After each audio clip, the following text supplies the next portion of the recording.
Something that was supposed to be the most powerful naval blockade in modern history just fell apart in less than 72 hours. And the men who are now running scared are not the Iranians. They are the kings, the princes, and the billionaire rulers of the Gulf who spent years begging Washington to crush Tehran once and for all. The same men who handed over their airports, their military bases, and their airspace to the United States and Israel are now quietly sending their private jets and secret diplomats straight to Tehran with one message: please, let us talk. This is not speculation. This is not a rumor. Ship tracking data, diplomatic sources, and economic indicators are all screaming the same thing. The blockade is dead, and the Gulf kings just switched sides. So, the real question is, did Trump just hand Iran the biggest victory in the history of the Persian Gulf? The story begins with what looked like America's ultimate power move. Just days ago, the United States Central Command officially announced a full naval blockade of Iran at the Strait of Hormuz. Multiple carrier strike groups, destroyers, submarines, the whole show. Trump went on his platform and declared that no Iranian oil would move, not a single barrel. He said any ship that violated the blockade would be seized. He said Iran's economy would be strangled within weeks. The American media celebrated. The Gulf state TV channels cheered. Saudi and UAE officials nodded approvingly behind closed doors. Everyone assumed this was the final chapter of Iran's economic survival. Everyone was wrong.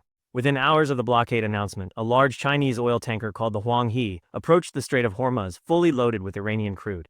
U.S. warships were watching it on radar. The whole world was watching the tracking data, and then nothing happened.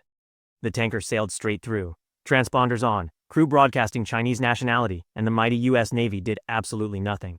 Not a warning shot, not a radio challenge, not even a strongly worded statement. The tanker docked in China 2 days later with enough Iranian oil to power a mid-sized city for a week. That was the moment the entire blockade fiction collapsed. Because here is what Washington forgot, or maybe never understood. China does not ask America for permission to buy Iranian oil. China made that decision years ago when Washington started treating the global financial system like its own personal weapon. Beijing and Tehran built an entire parallel trade system that runs on Chinese yuan, settled through Asian banks, tracked through Chinese satellites, and protected by the political will of the world's second-largest military power. When China's defense minister stood up last week and told the United States directly, "Do not interfere with our energy agreements," he was not making a threat, he was stating a fact. And Trump, for all his bluster about being the toughest president in history, blinked hard. Now, let's talk about what is actually happening with Iranian oil right now.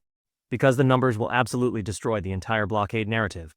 According to maritime intelligence firms tracking vessel movements in real time, Iran currently has over 140 million barrels of crude oil already loaded on tankers at sea, right now as you are watching this video. Of that total, over 96% is heading directly to Chinese ports. Analysts tracking dark vessel activity, ships that turn off their AIS transponders to avoid detection, counted more than 180 tanker movements out of Iranian terminals in just the last 48 hours alone. Karg Island in the Persian Gulf, the Jask terminal on the Gulf of Oman, all of them loading at full capacity, all of them moving. The blockade did not slow Iranian exports, it may have actually accelerated them. And here is the most brutal irony of this entire situation.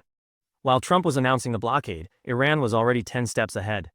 Tehran had spent the last 2 years quietly building what military analysts are now calling the Ghost Fleet.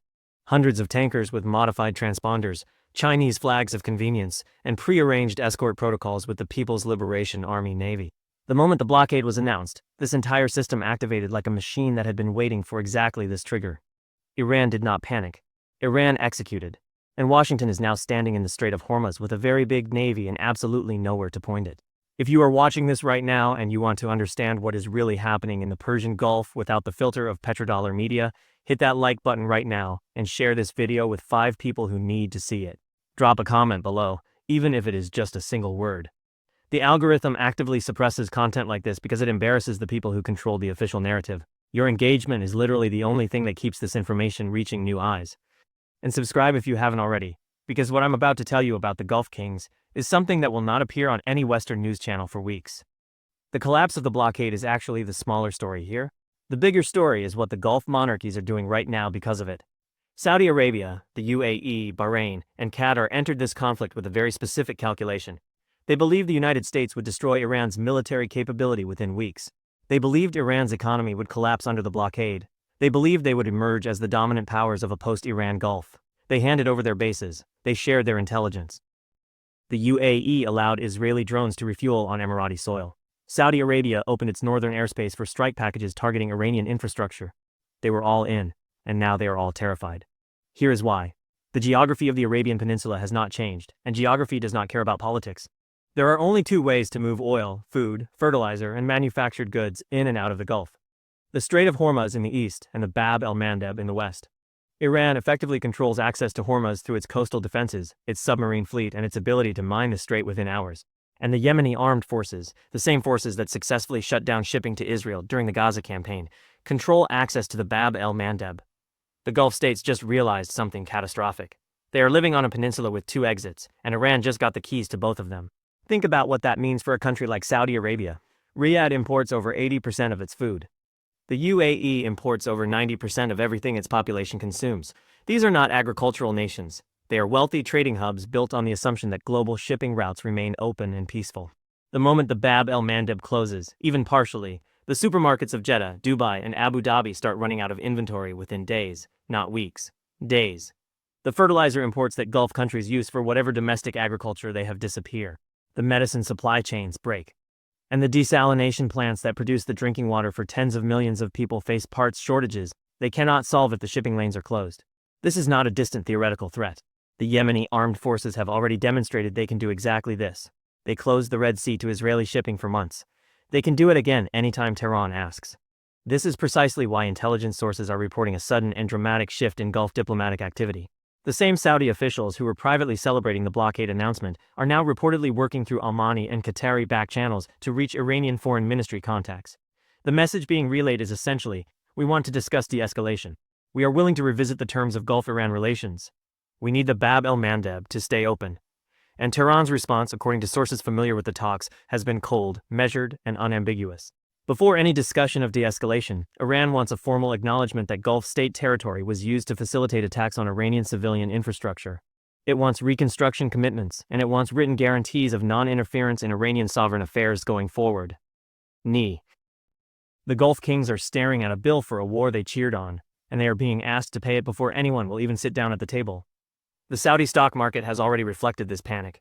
The Tadawul index dropped significantly in recent sessions on fears of supply chain disruption.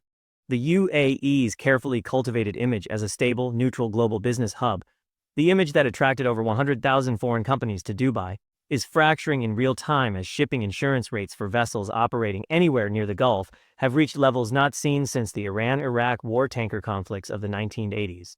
Lloyd's of London and other major maritime insurers have effectively tripled their war risk premiums for the region. That cost gets passed to every company that imports or exports through these waters, which means it gets passed to every consumer, which means the economic pain is not staying in the Gulf. It is spreading, and let's talk about what this means for the American consumer sitting at home watching gas prices at the pump. Because Trump sold this blockade to his base as strength, as dominance, as America taking back control. What it has actually delivered is a threat to roughly 21% of the world's seaborne oil supply passing through Hormuz at a time when America's strategic petroleum reserve is at historically low levels. At a time when American inflation is still biting, and at a time when the one country that could actually replace that oil, Saudi Arabia, is too busy sending panic messages to Tehran to worry about pumping more barrels for Washington's benefit. Iran's parliament speaker said it publicly and without apology. American consumers should enjoy today's gas prices because if this blockade continues, they will look back on gasoline as the good old days. That is not a geopolitical talking point. That is an economic projection backed by supply and demand mathematics. Meanwhile, Iran has made its strategic position absolutely clear through both official statements and military posture. The Islamic Republic has formally announced what it is calling a permanent maritime security framework for the Strait of Hormuz. In plain language, that means Iran is asserting the right to inspect, challenge, and if necessary, detain any vessel it considers a threat to Iranian national security operating in or near Iranian waters. It has backed this announcement with visible deployment of fast attack craft, anti-ship missile batteries along its coastline, and underwater drone systems that can track vessels well beyond the strait itself. The message from Tehran's military leadership is one sentence long, and it has been delivered publicly for the entire world to hear. Security in the Persian Gulf is either for everyone, or it is for no one. The United States spent 3 decades building a foreign policy architecture in the Middle East based on the assumption that American naval supremacy in the Gulf was permanent and unchallengeable. That architecture is cracking, not because Iran has more ships or more missiles than the US Navy. It is cracking because the world changed. Because China decided Iranian oil was worth protecting. Because Gulf states built their entire economies on a foundation of stable shipping and are now discovering that stability was never actually guaranteed, it was just assumed. Because the petrodollar system that made American financial dominance possible is being bypassed barrel by barrel, yuan by yuan, in transactions that the U.S. Treasury Department cannot touch and the U.S. Navy cannot stop. The blockade did not fail because of military weakness. The blockade failed because of strategic blindness, and the Gulf kings who cheered it on are now the ones paying the price. The coming weeks are going to reveal exactly how deep this realignment goes. Whether the Gulf states formally distance themselves from Washington's maximum pressure campaign, whether Iran's demands for reconstruction commitments from its neighbors gain traction in backchannel diplomacy, whether China escalates its naval presence in the region to a permanent escort posture for Iranian-linked tankers, and whether Trump, facing a blockade that is being laughed at by every maritime analyst on the planet, doubles down into a confrontation he cannot win, or quietly declares a face-saving victory and walks away. Every one of those outcomes reshapes the Middle East in ways that will be felt for the next generation. Subscribe and keep notifications on because this story is moving fast and every development matters. The Gulf Kings made their bet. The bet is failing, and the question now is not whether the blockade worked. Everyone already knows the answer to that. The question is what comes next, and you need to be here when it happens. Now, tell me something. If the Gulf monarchies formally apologize to Iran and pay reconstruction costs to get the Bab el-Mandeb kept open, does that mean Iran actually won this entire confrontation from start to finish? Drop your answer in the comments right now. I want to read every single one.